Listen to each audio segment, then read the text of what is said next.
Hey, good morning, friends. Mark Holmes here with Michael Fitness. And as always, I want to thank you guys for watching, commenting, subscribing, being part of the Joe Boo Sports Report. Without you guys, man, this literally does not work. We are taking the back roads on our way down the country, and unfortunately, they're doing some construction work on it, so it's down to one lane. So we're just sitting here waiting and waiting and waiting for our turn to use the one lane. So interesting. I got to tell you, I love that Mike McCarthy is having his press conferences first thing in the morning. What do you think about that? It doesn't matter. I thought I talking about the other news. Well, we got all kinds of news. We got all kinds of stuff that's going on. You know, I leave my house this morning early, and you know, here it is. It's only 9:30. This is like when I'm usually just getting my first video up, but. Mike McCarthy having his press conferences first thing in the morning, it's actually really great because now we got all day to dissect it. And we have a lot of news. So DeMarcus Lawrence, whose women in his life keep a foot in his behind. You heard about his wife basically telling him, you go to work. Go to work. You ain't sitting around this house taking the season off. You heard his mama tell him, let you play on the field, son, do the talking for you. Okay, stop talking so damn much. Now, it looks like the defense is evolving.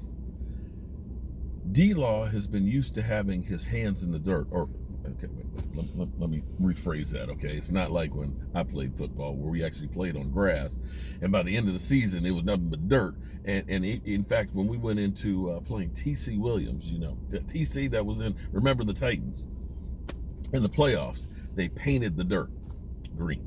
Can you believe that? So we used to say your hand in the dirt, which meant you were in a 3 or a 4 point stance because your hand was literally the dirt.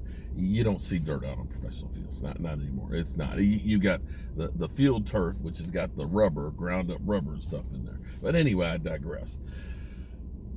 They're going to be evolving what D-Law does. He is going to be a stand-up rusher some of the time, similar to like what you used to see Julius Peppers doing. This gives you, you know, what's going to happen is he's going to maybe have to do sometimes dropping back in coverage. It gives you a better field of view rushing. Now, it's totally different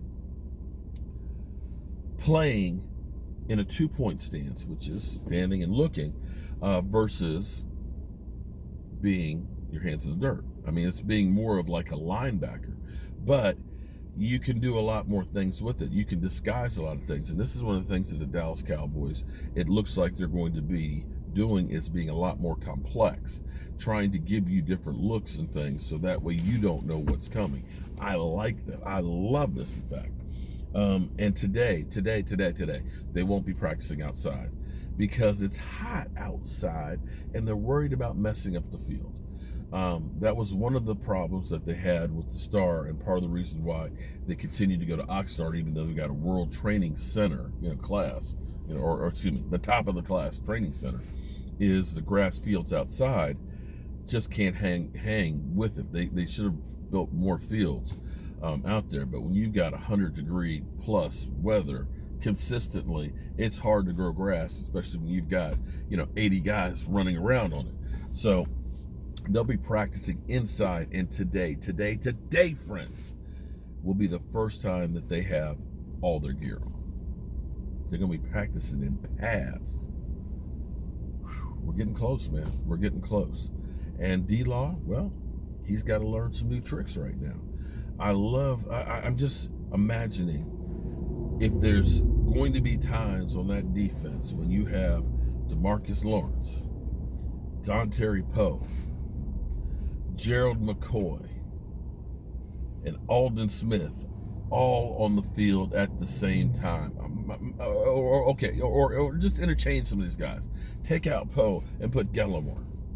Or take out Aldon Smith and put in Emerson Griffin. I don't think you guys grasped what we have on that defensive front right now. My God, it used to be, hey man, we're gonna have Tyrone Crawford back, man. Hey, we have Tyrone Crawford back, but Tyrone Crawford, I don't know that he gonna get that much playing time with the group of people that you have.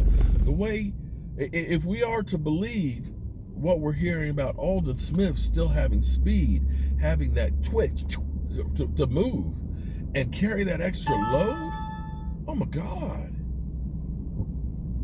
These guys are going to have to fight for playing time. You're thinking that Tyrone Crawford needs to go. Is that what you said? You know, Tyrone Crawford has been a staple on that team and a team leader. What did he do last year? Hey, he was injured. Exactly. Double hip surgery. Exactly. Well, they seem to believe in him. I don't believe in him. I want that money. You know, well, you know, I want that money.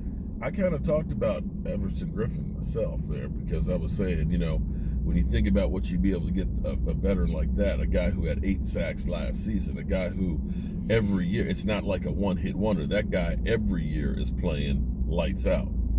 And he's going to be motivated because he's only got a 1-year deal. You're going to look and see that guy. Hey, I can't wait to see him on the field. And Aldon Smith is in the same boat too. Aldon Smith is trying to, he realizes my mistakes that I had before have kept me from doing something that I really love.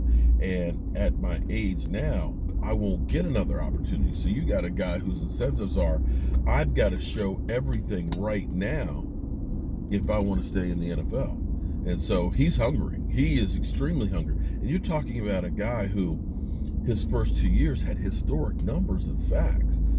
If he is, you know, only 80% of what he was, you still have a tremendous player. So the fact that you got, you know, you think about Antoine Woods, who was, you know, one of the guys we really looked at last year and said, oh my God, you know, we need him to really step up. He might be lost in the mix. So you start thinking, not all these guys are going to make it. So if you're Tristan Hill, if you're...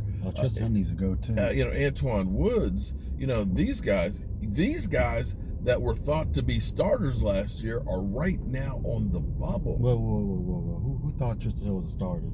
Well, they drafted him in the second round. They looked at it and said, you know, we expect you to be playing, you know, valuable minutes. That guy. You don't pick a guy in the second round and say, you know, you're trash. We don't expect you to play. How many second round picks have we had that worked out? Jalen Smith. Besides Jalen Smith. Exactly. Okay. You hard, man. You are hard on the Cowboys. Well, that's statistics will tell you. Okay. And our number 2 picks usually don't work out. Well, in another news for Daniel, my cousin Daniel, I just talked to you on the phone. Daniel, what's up, Daniel? How you doing? And he let me know that the Washington football team, the team that's usually the last team to do anything when it comes to change, have actually hired the first minority president of operations. So when you think that the Washington football team, which was the last team to actually have a black player on the roster, the Washington football team, which still had, you know, the Indian chief that they had called for forever, looked around and said, you know what, let's try and do the right thing so maybe we can get some of this heat off our back. And Dan Snyder, I don't know how many of you follow along with the Washington football team. Dan Snyder is getting a lot of pressure to actually sell the team. The minority stake partners are like, you know, dude, this fish stinks. It stinks from the head on down, and it's time for you to go. You've been made a ton of money and everything else. It's time for a complete change and overhaul of the team. But you know what? Most NFL owners have the I don't give a F. I got the money. I got control. You're not going to force me out. So I don't see that changing. How about you? He's not going anywhere. I don't think he's going anywhere either. That's just kind of some noise. They're the 10th richest franchise in the world. You think they're going to leave that? I still don't. But see, I don't understand that though. I'm trying to hold on. For you Washington fans, it's not the stadium, okay? Because the stadium is owned by Prince George's County, okay? So that and it's not worth jack in comparison it to. It might just be our division because our division. Our division every year is within the top. I don't know, but top okay. 15th in the world. But nobody goes to the game. You've seen those shots. Look, they're taking seats out at FedEx Field, okay? They've been socially distancing for years at FedEx Field. They are literally giving away tickets, okay? Last year, the Redskins people were calling me and saying, hey, look, we got a 4-game package, lower level, $400 for 4 games. Think about that.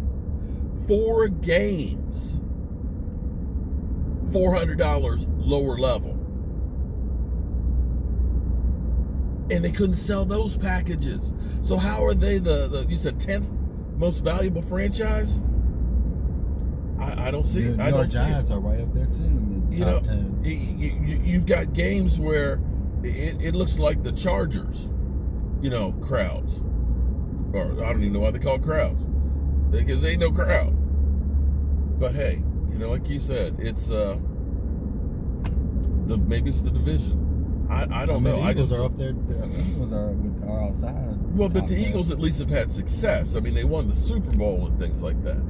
They've got all those crazy Eagle fans that'll go even when they lose. They'll go there when they're losing and throw snowballs at Santa Claus. They still show up. The Washington fans, when they're losing like they usually do, that people don't show. Cowboy fans show. We show. I think we had more Cowboy fans at that game than Redskins fans. Excuse me, Washington fans there. That's how they make their money. I guess. All right. We had the best division in the NFL. Yeah. Everybody got some ring. All right. So, I'm going to catch you guys on the flip side. I'm Mark Holmes. Hey. Don't forget, tonight, 9 o'clock Eastern, live stream. Our winner didn't get in touch with me for the Dak Prescott shirt, so we're still going to be doing that today, or tonight. I'll see you later.